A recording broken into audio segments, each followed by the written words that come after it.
নমস্কাৰ সকলোকে স্বাগতম জনাইছোঁ জ্যোতিষশাস্ত্ৰৰ আজিৰ হিতান্তিৰ মাজলৈ আৰু মই ষ্টুডিঅ'ত ৰিংকুমণি বৰুৱা।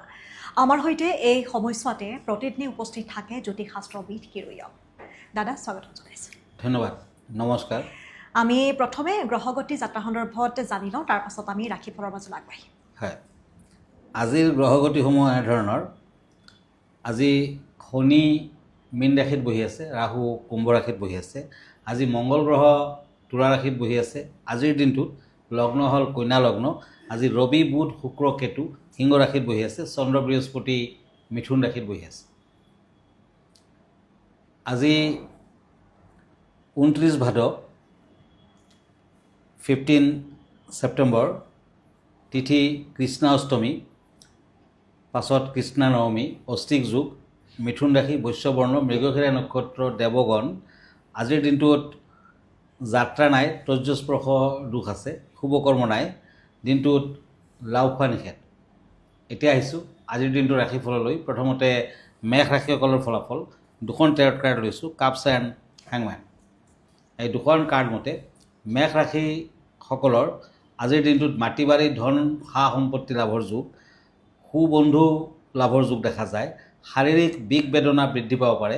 ভ্ৰমণত কষ্ট আছে, প্ৰেমত কষ্ট আছে। আজি যিমান পাৰে দুখীয়া ল'ৰা ছোৱালীক চকলেট, মিঠা বস্তু, দক্ষিণাদি দান কৰক, ভাল ফল দিব। গ্ৰীণ কালাৰ লাকি, ৰেড কালাৰ আনলাকি। বৃষ ৰাশি টৰাছ, ছৰ্ডছ এণ্ড ওৱাণ্ডছ। আজি ঘৰ দুৱাৰ উন্নতিৰ বাবে চিন্তিত হ'ব, চিন্তা কৰিব। ৰহস্যমূলক কামত মনোযোগ বৃদ্ধি, ভ্ৰমণত মধ্যম ফল, দাম্পত্য জীৱনত বিশৃংখলতা। আজিৰ দিনটোত মেৰুণ কালাৰ লাকি, হোৱাইট কালাৰ আনলাকি। মিথুন ৰাশি জেমিনি, কাপছ এণ্ড ছৰ্ডছ। এই দুখন কাৰ্ড মতে আজি কৰ্মস্থানত উন্নতি বৃদ্ধিৰ যুগ। আজিৰ দিনটোত শত্ৰুৰ শংকা বৃদ্ধি পাব পাৰে। শৰীৰত উন্নতি যেন দেখা যায়। আপোনাৰ কথাত আনক কষ্ট দিব পাৰে। প্ৰেমত মধ্যম ফল। আজি মিথুন ৰাশিৰ জাতক জাতিকাসকলে কেইটামান লোটাছ দেৱী মন্দিৰত আগবঢ়াওক, শুভ ফল দিব। য়েলো কালাৰ লাকি, গ্ৰীণ কালাৰ আনলাকি। এতিয়া কৰ্কট ৰাশি, ছৰ্ডছ এণ্ড পেণ্টাকুলছ। কেঞ্চাৰ, সামাজিক কামত উন্নতি। আজি বন্ধুৰ পৰা হানি বিঘিনি আদিৰ যুগ দেখুৱাই আছে। কৰ্মস্থানত ব্যস্ততা বৃদ্ধি পাব। ব্যৱসায় বাণিজ্যত সফলতা লাভ। Blue colour lucky, maroon colour unlucky. আমি এখন পত্ৰ লৈছোঁ দাদা। এইখিনিতে পত্ৰখনত এগৰাকীয়ে জানিব বিচাৰিছে যে ধন সম্পত্তিৰ নাটনি নাশ কৰিবলৈ হ'লে কি কৰিব লাগিব। হয়, আচলতে আজিৰ দিনত প্ৰায় দেখা যায় কিছুমানৰ ধন সম্পত্তি নাটনি হৈয়ে থাকে। যদি অশোক গছৰ ছালৰ এটুকুৰা, অশোক গছ বুলি পোৱা যায়, ছালৰ এটুকুৰা, সৰু সৰু টুকুৰা ঘৰলৈ লৈ আনে আৰু থাপনাত ৰাখি নিয়মীয়াকৈ পূজা পাতল কৰে, ধূপ চাকি জ্বলায়, তেতিয়া ঘৰত ধন সা সম্পত্তিৰ অভাৱ নাথাকে। কিন্তু মনত ৰাখিব, সেইদিনাখনৰ পৰা এবছৰলৈকে আপুনি টেঙা বস্তু নাখাব। লগতে অশোক গছৰ শিপা, সৰু শিপা এটা পিতলৰ কবজত ভৰাই হালধীয়া সূতাৰে, ল'ৰা মানুহ হ'লে সোঁ হাতত, ছোৱালী মানুহ হ'লে মহিলাসকলে লেফ্ট হেণ্ডত ধাৰণ কৰক। তেতিয়া নিশ্চয় সা সম্পত্তিৰ ক্ষেত্ৰত শুভ ফল পাব। আমি আনকেইটা ৰাশিফলৰ মাজলৈ যাওঁ। হয়, ছৰ্ডছ এণ্ড কাপছ, সিংহ ৰাশি লিঅ'। আজি বন্ধুৰ সংখ্যা বৃদ্ধি পাব। ব্যৱসায় বাণিজ্যত মন স্থিৰ কৰি ৰাখক। কৰ্মৰ ক্ষেত্ৰত উন্নতি। সন্তানৰ ভৱিষ্যতৰ বাবে কিছু চিন্তিত হ'ব। পিংক কালাৰ লাকি, ব্লেক কালাৰ আনলাকি। এতিয়া আহক ছৰ্ডছ এণ্ড এইজ অফ ছৰ্ডছ, কন্যা ৰাশি। আজি ৰাজনীতিৰ ক্ষেত্ৰত জড়িত ব্যক্তিসকলে বলিষ্ঠ পদক্ষেপ ল'ব পাৰিব। মিলিজুলি কাম কৰিলে অধিক লাভৱান হ'ব। ভ্ৰমণৰ ক্ষেত্ৰত মধ্যম ফল। প্ৰেমত সাৱধান থাকক। কন্যা ৰাশিৰ জাতক জাতিকাসকলে আজিৰ দিনটোত দেৱী মন্দিৰত দক্ষিণা চাকি এগছি দান কৰক, আগবঢ়াওক, ভাল ফল দিব। ক্ৰীম কালাৰ লাকি, অৰেঞ্জ কালাৰ আনলাকি। তুলা ৰাশি লিব্ৰা, পেণ্টাকুলছ এণ্ড ওৱাণ্ডছ। এই দুখন কাৰ্ড মতে আজি মানসিক শক্তি উন্নত হ'ব। কৰ্মৰ ক্ষেত্ৰত পৰিৱৰ্তনৰ যুগ দেখা যায়। শত্ৰুৰ পৰা সাৱধান হওক। ব্যৱসায় বাণিজ্যত আজিৰ দিনটোত খৰচাৰ মাত্ৰা বৃদ্ধি পাব। প্ৰেমত আনন্দ লাভ। আজিৰ দিনটোত ৰেড কালাৰ লাকি, ব্লু কালাৰ আনলাকি। এতিয়া আহক বৃশ্চিক ৰাশিলৈ, স্কৰ্পিঅ', ওৱাণ্ডছ এণ্ড ছৰ্ডছ। এই দুখন কাৰ্ড মতে আজি দূৰণি সংবাদে আনন্দিত কৰিব। কিছুমান ক্ষেত্ৰত নীৰৱতা অৱলম্বন কৰক। কৰ্মৰ ক্ষেত্ৰত উন্নতি তথা বৃদ্ধিৰ যুগ। শৰীৰত শুব, প্ৰেমত সন্দেহ থাকি যাব পাৰে। আজিৰ দিনটোত হোৱাইট কালাৰ লাকি, পাৰ্পল কালাৰ আনলাকি। আমি বিষয়ৰ কথা পাতোঁ দাদা, যিহেতু প্ৰতিদিনে খুব সুন্দৰ সুন্দৰ একোটি বিষয় থাকেই, আজি কেনেধৰণৰ বিষয় আছে? হয়, আজিৰ বিষয়টো হৈছে পূব দিশ, ইষ্ট ছাইড। গতিকে আজি পূব দিশৰ বিষয়টো এষাৰ। পূব দিশৰ স্বামী ইন্দ্ৰ, যাৰ অস্ত্ৰ হৈছে বজ্ৰ, মই ইয়াতে দেখুৱাইছোঁ।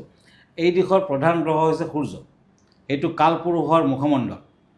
যি গ্ৰহৰ প্ৰধান দৰ্জা ডাঙৰ, পূব দিশে ডাঙৰ খিৰিকী থাকিলে ভাল, তাৰ ফাকেদি সূৰ্যৰ পোহৰ আহে। এই ব্যক্তিৰ লগ্ন যদি সিংহ হয় আৰু যদি কোনোবাৰ লগ্নত সূৰ্য হয়, তেতিয়া কিন্তু অতি সোনকালে শুভ ফল পায়। পূব দিশৰ ফালেদি ঘৰলৈ পোহৰ প্ৰৱেশ কৰে, ব্যক্তিৰ শাৰীৰিক, মানসিক আৰু আধ্যাত্মিক শক্তি প্ৰস্ফুটিত হয়। পূবফালে স্নানাগাৰ নকৰা ভাল, তাৰমানে বাথৰুমটো আপুনি পূবফালে নাৰাখিব।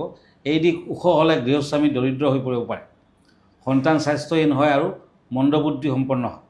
গতিকে এই দিশটো ওখ নাৰাখিব। পূব দিশত আৱৰ্জনা, ভঙা পাথৰ আদি ৰাখিলে ধন, সা সম্পত্তি নাশ হয়, মানহানি হ'ব পাৰে। সমাধান: ঘৰত ইন্দ্ৰযন্ত্ৰম স্থাপন কৰক, সূৰ্যক অৰ্ঘ্য প্ৰদান কৰক আৰু সূৰ্যৰ উপাসনা কৰক। পূবফালৰ দৰ্জাত বাস্তুমংগলকাৰী তোৰণ লগাওক, তেতিয়া নিশ্চয় আপুনি শুভ ফল লাভ কৰিব পাৰিব। ধন্যবাদ জনাইছোঁ। আমি আনকেইটা ৰাশিফল আগবঢ়াওঁ দাদা। হয়, ওৱান্স এণ্ড কাপছ এই দুখন টেৰট কাৰ্ড ধনু ৰাশিসকলৰ বাবে চেৰিটেৰিয়াছ। আজি আনে আপোনাৰ মনত আঘাত দিব পাৰে, কৰ্মৰ ক্ষেত্ৰত উৎসাহ বৃদ্ধি, ব্যৱসায় বাণিজ্যত উন্নতি বৃদ্ধিৰ যুগ।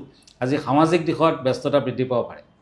আজিৰ দিনটোত ধনুৰাশিৰ জাতক জাতিকাসকলে পাৰিলে এটি অৰেঞ্জ কালাৰৰ ৰুমাল নতুবা বগা ৰুমাল, কেইটামান পইচা কইন বান্ধি কেনে এগৰাকী দুখীয়া লোকক নতুবা ষ্ট্ৰীট বেগাৰ, ৰাস্তাৰ ভিকাৰী এজনক দান কৰক।